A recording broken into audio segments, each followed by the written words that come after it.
नमस्कार, मी कपिल. तुम्हा सगळ्यांचं खूप खूप स्वागत. महाराष्ट्राचा महाशो बिग बॉस मराठीचा नवीन सीझन लवकरच येतोय आणि त्याच निमित्तानं आता आपण बिग बॉसच्या घरात आलोय आणि आपल्यासोबत असणारे सतीश सर. सर, खूप खूप स्वागत. थँक्यू. अप्रतिम घर झालं यावेळेस. अप्रतिम घर झालंय, म्हणजे डोळे दिपतायत हे घर बघून. आणि आपण म्हणतो ना की जो सेट असतो किंवा जे घर असतं ते बोलवतं, हे अक्षरशः घर बोलवतंय तुम्हाला. अप्रतिम. मी असा सेट या वर्षात कधी पाहिलं नाही. कमाल कमाल केली, कमाल. आणि सगळ्यात महत्वाचं, मध्ये आलेला एक्साइटमेंट वाढते कारण 800 खिडक्या 900 दाराची थीम यंदा आहे. येस. आणि रितेश भाऊ पुन्हा एकदा त्याच स्वॅग मध्ये दिसणार आहे. होय. त्यामुळे ही थीम बद्दल आम्हाला ऐकायला आवडेल, कारण आम्हाला बिग बॉस म्हटले की क्षणाक्षणाला तुम्हाला धक्का बसणार आहे. होय.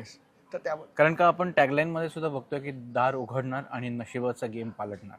त्यामुळे ह्याच्यात मस्ती, धमाल, थ्रिल, सस्पेन्स, ॲक्शन, इमोशन, हा सीझन सगळ्या पद्धतीची करमणूक, सगळ्या पद्धतीचं king size big boss entertainment द्यायला सज्ज आहे. सर, या घराची ना, म्हणजे संपूर्ण भारतातल्या प्रेक्षकांना एक वेगळीच उत्सुकता असते या घराबद्दल. पण आज आम्ही तुमच्याकडे बघितलं, जेव्हा तुम्ही घरात एंट्री घेतली, जी एक्साइटमेंट आणि जो उत्साह तुमच्या चेहऱ्यावर होता, हे बघून वाटलं की अरे, कलाकार, सेलिब्रिटी म्हणजे सगळ्यांनाच या घराबद्दल खूप उत्सुकता. तुम्ही पण पहिल्यांदाच घरात आला. होय होय होय. पहिल्यांदा आलोय. इतके वर्ष आपण टीव्हीवर बघतोय, पण मी मगाशी तेच म्हटलं ना, पहिल्यांदा आलो आणि त्याचा आवाका बघितला, त्याचा मॅग्निट्यूड बघितला आणि असं वाटलं की अरे बाप रे, हे काय आहे. मगाशी मी म्हटल्याप्रमाणे की डोळे दिपतात. इतका भव्य दिव्य सेट, आणि त्या भव्य दिव्य सेटमध्ये होणारा हा सीझन 6, म्हणूनच हा महाराष्ट्राचा महाशो म्हटला जातो. बरं, सगळ्यात महत्त्वाचं, दरवर्षी आपण बघतो की अनेक कलाकार येतात, शो असतो, वेगवेगळे टास्क असतात.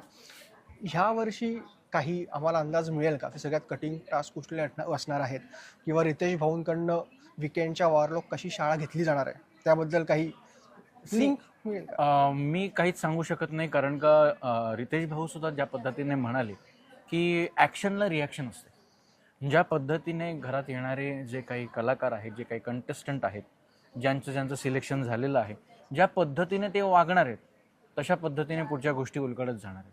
तुम्हाला तर माहिती आहे, जसं घडतं तसं रसिक प्रेक्षकांसमोर जातं, तसं भाऊ समोर जातं, आणि मग भाऊच्या धक्क्यावर भाऊ येऊन मग जे काही सगळ्यांना धक्क्याला लावतो. शेवटचा प्रश्न, तुम्ही पण आता पूर्ण घर बघितलंय सर, अशी कुठली जागा आहे किंवा अशी कुठली रूम आहे जी सगळ्यात जास्त तुम्हाला आवडली यंदा? कारण बरेच बदल केले आहेत मागच्या वर्षीपेक्षा, तर तुम्हाला सगळ्यात जास्त आवडलेली जागा किंवा रूम कुठली? मी खरं सांगू का, बाथरूम अप्रतिम बनवलंय. म्हणजे तिथेही कितीतरी तास बसू शकतो आपण, अशी बाथरूम बनवले. प्रत्येक कोपरा, मग अशी मी म्हटल्याप्रमाणे, मी प्रत्येक कोपऱ्यात एक एक दिवस राहायला तयार आहे. इतकं सुंदर घर बनवलेलं आहे. पण आत्ता आपण ज्या ठिकाणी उभे आहोत, जसे एलिव्हेटेड मेझनाईन फ्लोअर सारखा केला आहे, आय थिंक ही माझी फेवरेट जागा आहे. आणि इथून अख्खं घर दिसतंय. हो, हो. आणि याला एक खूप वेगळी वॉर्मथ आहे. इथं बसायला सोफा केला आहे, ते खालती भारतीय बैठक सारखं केलं आहे. त्यामुळे लहानपणापासून असं एक उंचावर, आपण आपल्या मराठी घरांमध्ये कसं बघतो एक माडी असते, तर त्यांनी ना अशी एक एरिया क्रिएट केला जिथून अख्खं घर दिसतं. त्यामुळे मला ही एरिया मनापासून फार आवडली. चलो, थँक्यू सो मच सर. आणि पुढचे 3 महिने, 100 दिवस हा एपिसोड, बिग बॉसच्या घरातील कलाकारांची ही जी सगळी करामत असणार आहे, टास्क असणार आहे, महाराष्ट्रातले प्रेक्षक अनुभवतील आणि मजा येईल. 100 दिवस वेगवेगळे दरवाजे उघडणार आहेत आणि वेगवेगळ्या गोष्टी रसिक प्रेक्षकांसमोर येणार आहेत. आम्ही सुद्धा उत्सुक आहोत. रसिक प्रेक्षक मायबाप, तयार राहा, खूप धमाल होणार आहे. Thank you so much sir, all the best. Thank you so much.